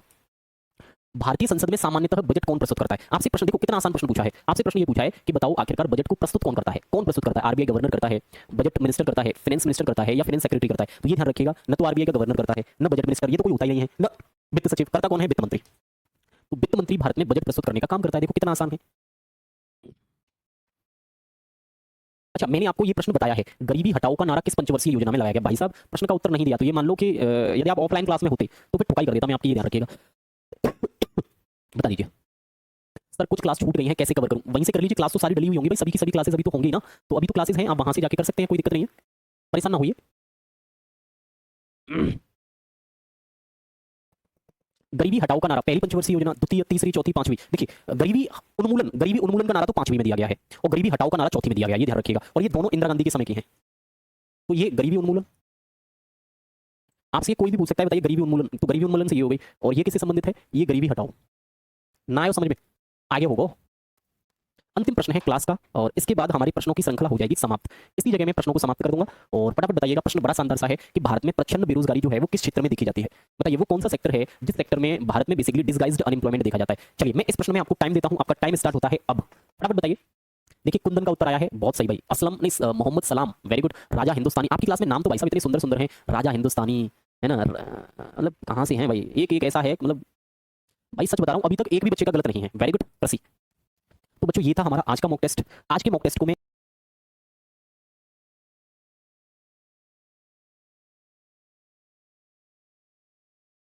है, हरिओम है, दिवाकर है, आरती हैं रॉकी के। चलिए आप सभी और बढ़िया हम लोग करते चलेंगे। पहला प्रश्न क्या कह रहा है? पहला प्रश्न ये कह रहा है कि भारतीय रिजर्व बैंक का मुख्यालय कहाँ पर है? तो भारतीय रिजर्व बैंक का मुख्यालय क्या दिल्ली में है? नहीं। क्या कानपुर में है? नहीं। क्या बंबई में है? यस। तो मैंने ये बताया भी है कि भैया आरबीआई की जो स्थापना हुई वो कब हुई? आरबीआई की स्थापना 1934 में एक एक्ट पारित हुआ था जिसका नाम था आरबीआई एक्ट। क्या नाम है उस एक्ट का? नाम है आरबीआई एक्ट 1934 और इसी एक्ट के अंतर्गत 1935 में 1 अप्रैल को स्थापना हुई है। चलिए अगला प्रश्न है, इनमें से कौन सी संस्था है भारत में अंतिम ऋणदाता है? अच्छा, भारत में अंतिम ऋणदाता कौन है? अंतिम ऋणदाता का मतलब है कि जो बैंकों को भी ऋण दे सकता है। भाई अंतिम ऋणदाता का मतलब है लेंडर ऑफ लास्ट रिसोर्ट, यानी कि जो हम बैंकों से ऋण देते हैं, ध्यान रखिएगा, और बैंकों को ऋण दे देता है तो बैंकों को भी ऋण दे देता है, वो लास्ट ऑप्शन है, वो है भारतीय रिजर्व बैंक। ध्यान रखिएगा। तो भारतीय रिजर्व बैंक एक ऐसी बैंक है जो कि बैंकों का बैंक है। It is a bankers of bank and it is also the lender of last resort. अगला प्रश्न, भारतीय रिजर्व बैंक को कब राष्ट्रीयकृत किया गया? आखिरकार जो रिजर्व बैंक है उसे नेशनलाइज्ड कब किया गया? भाई प्रश्न बहुत अच्छा है, सुंदर सा है, सुशील सा है, मलुक सा है। मतलब प्रश्न में मेरे हिसाब से कोई कमी नहीं है, लेकिन हाँ यदि आपसे ये पूछ ले कोई भी कि बताइए आरबीआई को किस वर्ष राष्ट्रीयकृत किया गया था, आखिरकार आरबीआई को नेशनलाइज्ड कब किया गया, तो ये ध्यान रखिएगा आरबीआई को नेशनलाइज्ड किया गया 1949 में। एग्जैक्ट बताऊं तो 1 जनवरी 1949। 1 जनवरी 1949 ये वो डेट है जिस डेट को आरबीआई को नेशनलाइज्ड किया गया था। That's why I choose option number B. मैं ऑप्शन नंबर बी चुनूंगा, इसका सही उत्तर है ऑप्शन नंबर बी। तो 1949 इसका सही उत्तर है। चलिए ठीक है कि नहीं? तो टोटल मिला के ये है। तीसरा, इनमें से कौन सा भारतीय बैंक नहीं है? अच्छा, इनमें से क्या कह रहा है? इनमें से कोई एक ऐसा है जो कि इंडियन बैंक नहीं है, भारतीय बैंक। देखो प्रश्न का उत्तर है ना, प्रश्न में छिपा रहता है, ये मैंने अक्सर आप लोगों से कहा है। अब इसमें से देखो आप, एक्सिस बैंक भारतीय बैंक है भाई, एक्सिस बैंक। तो एचडीएफसी ये भी भारत का प्राइवेट बैंक है, आईसीआईसीआई ये भी भारत का प्राइवेट बैंक है, लेकिन एचएसबी बताइए, एचएसबीसी ये भारत का कोई बैंक है ही नहीं। आपने बताइए, मैंने आपको कहीं कराया हो, कहीं भी, जैसे मैंने बैंकिंग सेक्टर में सब कुछ कराया, पंजाब नेशनल बैंक कराया, कैनरा बैंक कराया, सिंडिकेट बैंक कराया है ना, और आईसीआईसी कराया, एचडीएफसी कराया, एक्सिस कराया, लेकिन मैंने कहीं भी आपको एचएसबीसी कराया नहीं कराया। जब नहीं कराया तो नहीं उत्तर है, सिंपल। रिजर्व बैंक जिस दर पर वाणिज्यिक बैंकों से उधार लेता है, देखिए प्रश्न बहुत सिंपल है, यानी कि जो बैंक है ना, बैंक हैं वो उधार दे रहे हैं किसको? आरबीआई को। तो जब बैंक आरबीआई को उधार देते हैं तो उस दर को क्या कहते हैं? तो ध्यान रखिएगा, जब बैंक उधार देता है आरबीआई को तो उसे बोलते हैं रेपो रेट। क्या बोलते हैं? Repo rate. जबकि यहाँ हो गया है उल्टा, तो इसका मतलब ये हो जाएगा reverse repo rate. Option number C सही है। देखिए कितना आसान है, बताओ इससे आसान प्रश्न कहाँ हो सकता है भाई? इससे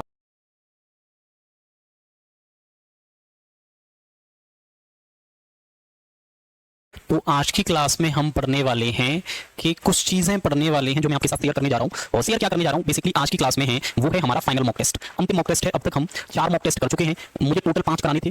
तो आज का जो मॉक टेस्ट बचा है वो अंतिम मॉक टेस्ट है आपका, लास्ट मॉक टेस्ट है आपका, और आज आप लोगों की लास्ट की क्लास है भाई, ये हम लोगों की और आपकी लास्ट मीटिंग है। शायद इस मीटिंग के बाद हम मिलेंगे जरूर, लेकिन किसी बैच में मिलेंगे, शायद किसी न किसी बैच में मिल सकते हैं, मुलाकात तो जरूर होगी। चलिए बच्चों बढ़ते हैं पहले प्रश्न की ओर।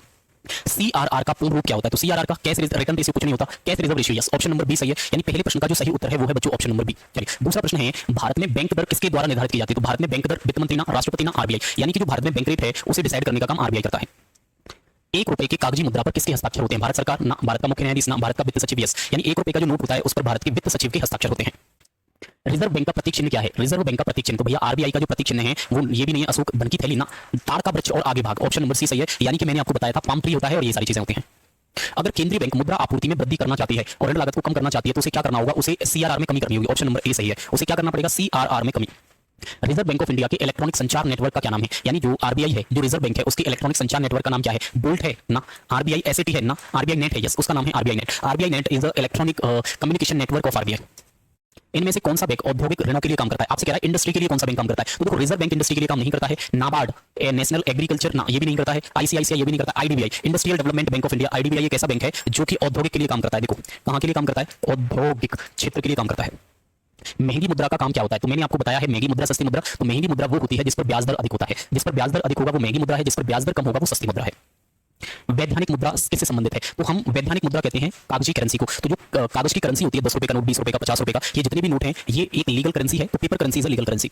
न्यूनतम आरक्षित व्यवस्था के तहत आखिरकार, अच्छा आरबीआई का न्यूनतम आरक्षित मूल्य कितना है? तो वो है 200 करोड़। मैंने आपको सब कराया है, 200 करोड़, 200 करोड़ में थे 115 करोड़, 85 करोड़ मैंने बताया था, 115 करोड़ फॉरेन करेंसी में, 85 करोड़ डॉलर्स के फॉर्म में। निम्न में से कौन सी संस्था द्वारा संघ वो कौन सी संस्था है, निम्न में से कौन सा कर है जो संघ द्वारा एकत्रित किया जाता है और राज्यों को बांटने के लिए किया जाता है? तो सीमावर्ती टैक्स किया जाता है, रेलवे किराया मालवर या बेची गई वस्तुओं पर टैक्स ऑन सोल्ड होता है। तो which one is service tax? ध्यान रखिए वो टैक्स कौन सा है, वो है सर्विस टैक्स। संघ सरकार के राजस्व का सबसे बड़ा भाग कौन सा है? तो संघ सरकार के राजस्व का जो सबसे बड़ा भाग है वो है निगम कर, कॉर्पोरेशन कर या कंपनी कर। पहले नंबर पे कंपनी कर आता है, दूसरे नंबर पे इनकम टैक्स आता है। चूंकि यहाँ दोनों है तो मैंने एक लगा दिया है। संघ सरकार के राजस्व स्रोत, अब आप देखिए मैंने वही प्रश्न पूछा है, संघ सरकार के राजस्व का सबसे बड़ा, यही यहाँ भी पूछा है, बस यहाँ निगम है, आय है, यहाँ पर निगम नहीं है लेकिन आय है। तो ऑप्शन नंबर ए सही हो जाएगा, क्योंकि सबसे पहले नंबर पे आता है निगम कर, ये ध्यान रखिएगा, और निगम कर दूसरे नंबर पे आता है आयकर, बस आप ये ध्यान रखिएगा, है ना। भारत सरकार के राजस्व का सबसे बड़ा स्रोत क्या है? तो भारत सरकार के राजस्व का सबसे बड़ा स्रोत क्या है? Direct tax, direct tax. क्यों? क्योंकि आप जानते हैं इनकम टैक्स एक डायरेक्ट टैक्स है। आप मुझे खुद बताइए ना इनकम टैक्स कैसा टैक्स है? तो आप सिंपल कह सकते हैं, आपसे कोई भी पूछ भी ले कि बताइए income tax which type of tax, आप कह सकते हैं डायरेक्ट टैक्स है। निम्न में से कौन सा कर जिसे संवैधानिक स्थिति प्रदान की गई उससे पहले 1994-95 में छोटे रूप में, देखिए 1994-95 में जो पहली बार टैक्स इंट्रोड्यूस हुआ था उस टैक्स का नाम है सेवा कर। क्या नाम है? सेवा कर, सर्विस टैक्स था। और सेवा कर व्यक्ति जो लेके आया था उनका नाम है डॉक्टर मनमोहन सिंह, क्योंकि डॉक्टर मनमोहन सिंह इस समय वित्त मंत्री हुआ करते थे। अब देख लो क्या है इसमें, है सेवा कर। ऑप्शन नंबर सी सही है। देखो प्रश्न सभी आसान है, ऐसा कोई भी प्रश्न नहीं है जो आसान नहीं हो, बशर्ते प्रश्न आपको पढ़ना तो आप ही को पड़ेगा ना भाई। अप्रत्यक्ष कर से क्या तात्पर्य है? What is the mean by an indirect tax? अच्छा आप बताइए इनडायरेक्ट टैक्स कौन सा होता है? तो मैंने आपको बताया था कि बच्चों इनडायरेक्ट टैक्स हम उन टैक्सेस को बोलते हैं जो लगे किसी और के ऊपर और उनका भुगतान करे कोई और। तो अब देखते हैं इसमें क्या है। इसमें करदाता और सरकार के बीच प्रत्यक्ष संबंध नहीं होता ना, करदाता व सरकार के बीच में प्रत्यक्ष संबंध ना, कर आधार आय ना, जिस पर कर लगाया जाता है उसी पर कराघात का प्रभाव पड़ता है। तो जिस पर कर लगाया जाता है यानी the incidence and burden of tax fallen on same person, the incident and burden of tax fall on same person ना, भाई ये भी नहीं है, एक सेकंड। करदाता कर आधार आय है, टैक्स बेस इज इनकम ना, करदाता व सरकार के बीच प्रत्यक्ष डायरेक्ट रिलेशन बिटवीन टैक्सपेयर्स, इनमें करदाता और सरकार का प्रत्यक्ष, there is no direct link between taxpayer and government. Option number A सही है भाई, option number A is right. यहाँ पे ऑप्शन नंबर ए सही है, ये ध्यान रखिएगा। तो हम ऑप्शन नंबर ए सही मानेंगे, ये नहीं। अच्छा एक सेकंड, इनडायरेक्ट पूछा है ना, हाँ सही है, ऑप्शन नंबर ए सही है। डायरेक्ट होता तो देखो डायरेक्ट तो ये लिखा है, डायरेक्ट का एग्जांपल ये है, ये डायरेक्ट है भाई, मतलब सेम प्रभाव पड़ेगा वो डायरेक्ट टैक्स में होता है। चित्ररंजन लोकोमोटिव की स्थापना किस पंचवर्षीय योजना में? चित्ररंजन, तो यदि मैं बात करूं तो चित्ररंजन लोकोमोटिव की स्थापना पहली पंचवर्षीय योजना में। ये आपसे कोई भी प्रश्न पूछ सकता है कि बताइए चित्ररंजन लोकोमोटिव की स्थापना किसमें की गई, तो आप सिंपल बताइए पहली पंचवर्षीय योजना में। इनमें से कौन सा कथन गलत है? पहली सही है, 11 सही है, 8वीं सही है, ये गलत है क्योंकि 1961 से 66 के बीच में तीसरी है और यहाँ क्या लिखा है 5वीं। इनमें से कौन भारत में कृषि ऋण के क्षेत्र में सर्वोच्च संस्थान है? इनमें से कौन है जो कृषि क्षेत्र का, तो देखो कृषि क्षेत्र का सर्वोच्च बैंक में बात करूं तो वो है हमारा नाबार्ड। नाबार्ड क्यों? क्योंकि फुल फॉर्म देख लीजिए, नाबार्ड नेशनल एग्रीकल्चर बैंक और नेशनल बैंक फॉर, देखिए गलत हो गया मुझसे, फुल फॉर्म गलत हो गया,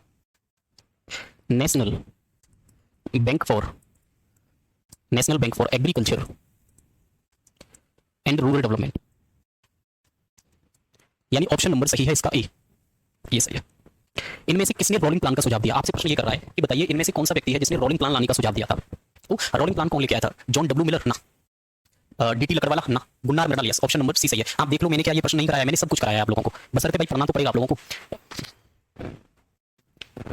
तेंदुलकर कमेटी का गठन क्यों किया गया? तो देखो ये जो तेंदुलकर कमेटी है ये 2009 में बनी थी और किसके लिए बनी है? गरीबी का मापन करने के लिए। अब कहां लिखा है? आपके नोट्स में लिखा है, नोट्स पढ़ना पड़ेगा ना भाई, नोट्स पढ़ना पड़ेगा।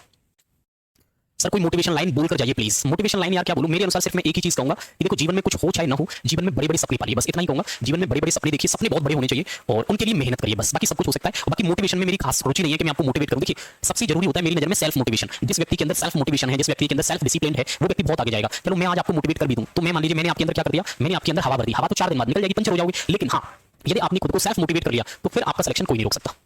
चलिए ठीक है, नेक्स्ट अगला प्रश्न भी बेहद शानदार है। आज लास्ट मॉक टेस्ट है सर, हाँ आज लास्ट टेस्ट है भाई हमारा। रियल एस्टेट के सेक्टर में आता है, प्राथमिक तृतीयक यस तृतीयक में आता है भाई। देखो रियल एस्टेट क्या है? रियल एस्टेट सेक्टर एक सेवा है भाई, और आप जानते हैं सेवाएं कहां आती हैं? सेवाएं तृतीयक क्षेत्र में आती हैं, ठीक है। चलिए विश्व बैंक को और किस नाम से जाना जाता है? विश्व बैंक को अंतरराष्ट्रीय पुनर्निर्माण विकास बैंक के नाम से भी जाना जाता है। ऑप्शन नंबर ए ध्यान रखिएगा, ठीक है ठीक है, बहुत अच्छा। नेक्स्ट विश्व व्यापार संगठन कब बनाया गया? आप जानते हैं विश्व व्यापार संगठन की मैं बात करूं कि आखिरकार विश्व व्यापार संगठन बनाया गया था 1 जनवरी 1995। विश्व व्यापार संगठन को पहले किस नाम से जाना जाता था? तो विश्व व्यापार संगठन को पहले गेट के नाम से जाना जाता था, ध्यान रखिएगा, ये खूब पूछा जाता है, ध्यान रखिए। तो आपसे कोई पूछ भी ले गलती से, है ना, कि गेट किसके नाम से कैसे है, तो ये ध्यान रखिएगा, WTO पहले गेट के नाम से जाना जाता था, ठीक है। चलिए इनमें से कौन सा संगठन सबसे पहले? तो सबसे पहले 1919। देखो हालांकि ये प्रश्न ही गलत है मेरे हिसाब से, नालायक ने प्रश्न एकदम लॉलीपॉप पूछा है, गलत है, लेकिन ठीक है यदि पूछ रहा है तो सबसे पहले ILO आया है, ध्यान रखिएगा। WHO 1948 में आया, अंतरराष्ट्रीय मुद्रा कोष 1944 में आया, खाद्य कृषि संगठन 1945 और अंतरराष्ट्रीय श्रम संगठन 1919 में आया है, तो इसलिए ये सही है। मेरी बहन का बिहार पुलिस में सिलेक्शन हुआ है सर, बहुत बहुत बधाई भाई। देश की राष्ट्रीय आय किसको बोलते हैं? अच्छा व्हाट इज नेशनल इनकम? आखिरकार देश की राष्ट्रीय आय क्या है? तो देखो देश की राष्ट्रीय आय किसको बोलेंगे? सरकार के एक लेखा वर्ष का राजस्व, टैक्स की बात कर रहा है, कुल उत्पादक आय, यस ऑप्शन नंबर बी सही है। यानी टोटल प्रोडक्टिव इनकम को हम नेशनल इनकम कहते हैं, ध्यान रखिएगा। सर सारा मॉक टेस्ट याद करना कम हो जाएगा मेरे हिसाब से, आप मॉक टेस्ट को लगाइए ज्यादा, है ना, बार बार देख लीजिएगा। राष्ट्रीय आय की गणना पद्धति में उत्पादक सिद्धांत को अपनाया जाता है इसी। अच्छा मैंने आपको बताया था कि जो प्रोडक्टिव मेथड होता है, प्रोडक्शन मेथड होता है, उसे नेट आउटपुट मेथड भी कहते हैं, ये मैंने आपको बताया है। अब देखिए कॉपी खोलिए ना भाई, देखो बिना कॉपी के नहीं समझ में आएगा। अगला प्रश्न है राष्ट्रीय आय का आकलन किया जाता है, इनमें से किसकी गणना नहीं की जाती? अच्छा आपसे प्रश्न कह रहा है कि जब राष्ट्रीय आय का आकलन किया जाता है तो इनमें से किसकी मतलब जो इनकम है उसको इंक्लूड नहीं किया जाता? शिक्षक की सेवा को किया जाता है भाई। भाई आप बताइए, इसको तो इनकम मिलती है, पैसा मिलता है, डॉक्टर को धुआंधार पैसा मिलता है, गृहिणी की सेवाएं, घर वाली को कोई पैसा नहीं मिलता है। कल को आप में से बहुत सारी लड़कियों की शादी होगी या बहुत सारे लड़के जिनकी पत्नियां आएंगी, क्या पत्नियों को आप पैसे देंगे? क्या बात समझ में आ रही है? ध्यान रखिए, ध्यान रखिएगा, ये ध्यान रखना है। अगला प्रश्न, सकल घरेलू उत्पाद का मुद्रा मापक क्या है? सकल घरेलू जीडीपी पूछ रहा है, तो जीडीपी का मतलब, अरे यार ये कर क्या रहा है, जीडीपी का मतलब होता है जो भी प्रोडक्ट है उसका लास्ट मूल्य, तो अर्थव्यवस्था में उत्पादित अंतिम वस्तु एवं सेवा रकम। ये जीडीपी की फुल फॉर्म मैंने एक मॉक टेस्ट में और भी बताई है। देखो करना क्या होगा, अब मुझे एक बार सभी बच्चे बताएंगे, फटाफट बताएंगे, यदि एग्जाम में प्रश्न आएंगे फोड़ दोगे नहीं फोड़ोगे, ये बताओ। इकोनॉमी में मान लो आपके नोट से 5-6 प्रश्न आ गए, 7 प्रश्न, कितने प्रश्नों को आप कर पाएंगे ये बताइए? सभी के प्रश्न करके आएंगे या एक आधी करके आएंगे? देखिए अब तो फोड़ दीजिएगा, क्योंकि आपने कंटेंट इतना तगड़ा पढ़ा है, यकीन मानिए ना, मतलब मैं आपको बता नहीं सकता, मतलब मैं आपको ये भी नहीं बता सकता कि आपने कितना धांसू कंटेंट पढ़ा है। धांसू तो पढ़ा है भाई। सकल राष्ट्रीय उत्पाद, अच्छा ग्रॉस नेशनल प्रोडक्ट जीएनपी क्या होता है? आपसे कह रहा है what is GNP refers to, तो जीएनपी किसको रेफर्स करता है? Gross value of products of good, value of total national product and output, कच्चे माल का सकल मूल्य। तो मेरे अनुसार जो होता है वो होता है उत्पादित वस्तु का सकल मूल्य, gross value of products goods उसको बोलते हैं। साथ में 7 करके आएंगे, वेरी गुड। चलिए सर क्लास ऑफ करने का दिल नहीं कर रहा है भाई, दिल नहीं कर रहा है लेकिन क्या करें, करना तो पड़ेगा। बाह्य सिद्धांत निम्नलिखित में से किस अर्थशास्त्र की बुनियादी बातें हैं? तो ध्यान रखिएगा ये जिसकी बातें हैं और उसका नाम है पर्यावरणीय अर्थव्यवस्था, एनवायरमेंटल इकोनॉमिक्स बोलते हैं, ये बात ध्यान रखिएगा, ठीक है। चलिए सर वो अपने आप पर से निकाल लेती हैं, चलिए ठीक है, सही बात है भाई। निम्नलिखित में से, अच्छा हमसे कह रहा है कि इनमें से कौन सी एक सर्विस है जो कि प्रत्येक क्षेत्र का हिस्सा है, टर्सरी का पार्ट है, बताइए। तो टर्सरी सेक्टर का पार्ट कौन है? ट्रांसपोर्टेशन, सही है। आप मुझे खुद बताइए ट्रांसपोर्टेशन क्या है? ट्रांसपोर्टेशन इज अ सर्विस, और सर्विस किस में आता है? Tertiary sector. किसी संस्था का प्रतिफल किसमें आता है? तो किसी भी संस्था का जो प्रतिफल आता है वो सेविंग इन प्रोडक्शन कॉस्ट आता है, ये ध्यान रखिएगा। Option number D, saving in production cost is known as the outcome of an enterprises. चलिए ठीक है, ओके, ये बात सभी के सभी बच्चे ध्यान रखेंगे बिल्कुल, और ठीक है। चलिए निम्नलिखित में से कौन सी गतिविधि आर्थिक नहीं है? ठीक है, निंजा हाउत्री, सर जाते जाते अपनी साली का नंबर दे जाना है, नालायको, सुधरोगे नहीं, सुधरोगे नहीं। वो जो धनीराम की चोरी है, वो धनीराम की चोरी से अभी आपका टांका नहीं बढ़ाया क्या? यार नालायको, धनीराम की चोरी है उसके साथ तो आपका टांका बढ़ गया, फिर भी नंबर चाहिए आपको, क्या करोगे नंबर लेके? चलिए निम्नलिखित में से कौन सी गतिविधि आर्थिक गतिविधि नहीं है? फैक्ट्री में कोई काम कर रहा है, आर्थिक गतिविधि है। सीआरपीएफ का जवान वहां काम कर रहा है, आर्थिक गतिविधि, पैसा मिल रहा है। एक शिक्षक द्वारा अपने पुत्र को, अरे कोई आदमी अपने पुत्र को पढ़ाएगा, काय के पैसा लेगा? कोई नहीं, तो इसका सही उत्तर है ऑप्शन नंबर सी। चलिए टोटल मिला के ये है बच्चों कि ये थी हमारी आज की क्लास। उम्मीद करते हैं आज की क्लास आपके अच्छे तरीके से समझ